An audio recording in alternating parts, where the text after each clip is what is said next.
Alors, de quoi je dois vous parler aujourd'hui? Ce que je viens de vous dire, c'était pour vous préparer. Ne pas être étonné de mon langage, parce que je sens quand même qu'il y en a encore dans la salle certaines personnes qui sont habituées à ce style, cette présentation. Il y a un mot, voilà. Alors ils trouveront que c'est trop simple, c'est trop bête, c'est trop ordinaire, il n'y a rien en dedans. En réalité, vous allez voir maintenant. Vous allez voir.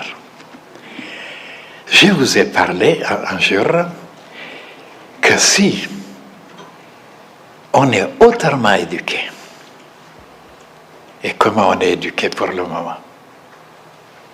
Ça, vous le savez. On vient sur la terre, on est né dans une famille, dans un pays. Et qu'est-ce qui se passe?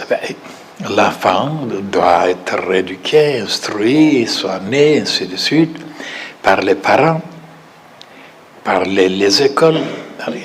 Donc, il reçoit ce que les autres connaissent, ce que les autres pratiquent. Il devient comme eux.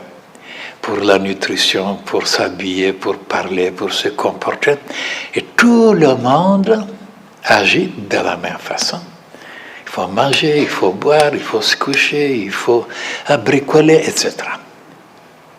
Et dans cette façon d'éduquer les hommes, il y a quelque chose qu'on a laissé, qu'on a abandonné, parce que ce n'étaient pas des grands maîtres qui instruisaient les enfants, ce pas des initiés. C'était des gens ordinaires.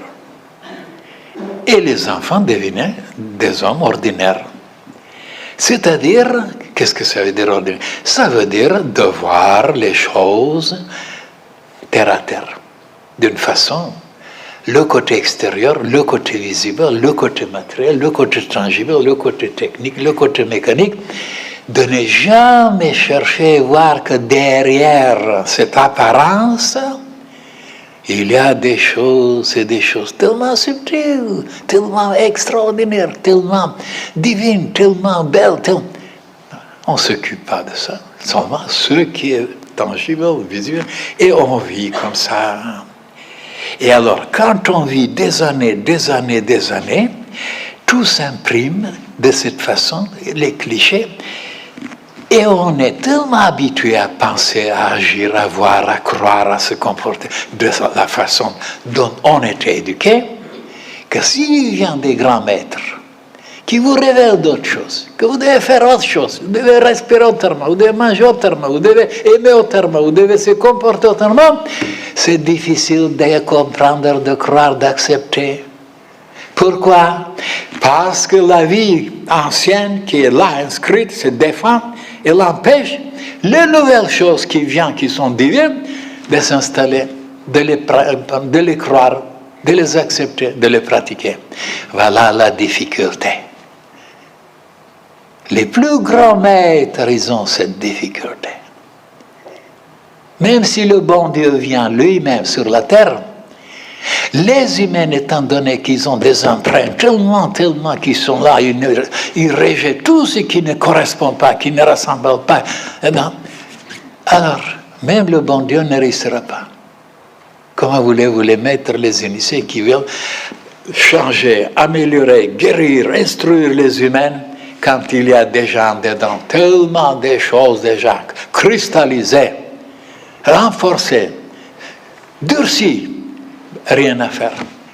C'est pourquoi, mes chers frères et sœurs, il faut accepter de sortir un peu de ce niveau, de ce point de vue qu'on a reçu déjà, le monde entier, le point de vue terre à terre, terrestre, géocentrique si vous voulez, de sortir un petit peu, d'avoir une confiance, de croire un peu à celui qui vous raconte comment, que peut-être il est dans le vrai, peut-être il a trouvé quelque chose de nouveau, peut-être il a quelque chose de mieux, de lui faire confiance. Non, je ne crois pas à lui. Je ne crois pas, je l'accepte. Pourquoi? Parce qu'il est trop attaché à ses idioties, à ses stupidités, à ses faiblesses. Alors, dans ce cas-là, il n'y a pas de progrès. Personne ne peut nous aider. D'avoir confiance, de dire, ça c'est vrai, ça ne correspond pas, ça ne rassemble pas, c'est tout à fait bizarre. Et oui, mais étant donné qu'il a des preuves, il a réalisé certaines choses, il a ceci, je lui ferai confiance. Eh bien non.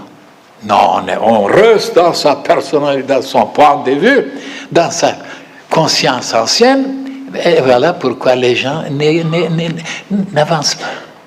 Ils n'avancent pas, ils ne progressent pas, ils sont toujours les mêmes. Ils vont à l'église, ils vont n'importe où dans tous les enseignements steinériens et tel, et ils continuent à fumer, ils continuent à manger, ils continuent à coucher, à escroquer, à se droguer, etc. Donc, tromper, mentir. Pourquoi? Malgré qu'on est spiritualiste. Parce que les vieilles traditions, les vieilles clichés, les vieilles empreintes empêchent le nouveau. C'est pourquoi je vous demande, ce que je vais vous révéler maintenant, de ne pas tellement s'entêter, tellement renoncer, parce que je vous donnerai des preuves. Quand moi je dis quelque chose, c'est pas parce que ça me plaît à moi, parce que c'est comme ça dans la nature, partout dans l'univers, partout ça crève les yeux. Seulement les gens ne le voient pas. Pourquoi? Parce qu'ils sont habitués à ne pas voir. Ils sont concentrés seulement sur ce qui est trop grossier, trop. Alors, et c'est ça la fraternité blanche universelle, l'école de la fraternité blanche. De nous habituer à voir les choses d'un autre point de vue, d'en haut. Héliocentrique et non géocentrique. Pour vous donner un exemple, combien les gens sont dans le vrai et combien en réalité ils ne sont pas dans le vrai. Ah, seulement une image, une. Voilà, le soleil se lève, voilà, il se couche. Tout le monde le sait, il n'y a pas de doute. C'est la vérité. C'est le soleil qui tourne autour de la Terre. Mais c'est notre point de vue géocentrique qui dit ça. Et en réalité, ce n'est pas vrai. Si vous êtes dans l'autre point de vue en haut, vous verrez que c'est la Terre qui tourne autour du Soleil. Ce n'est pas lui qui se lève, qui se couche. Alors, comme ça, on peut faire dans tout dans la vie, sur tous les problèmes, toutes les questions, tous les sujets. Si on s'habitue à jeter un regard héliocentrique, on verra tout le contraire. Tandis qu'on ne le fait pas. Et on reste dans le domaine géocentrique. C'est pourquoi tout est 50% vrai.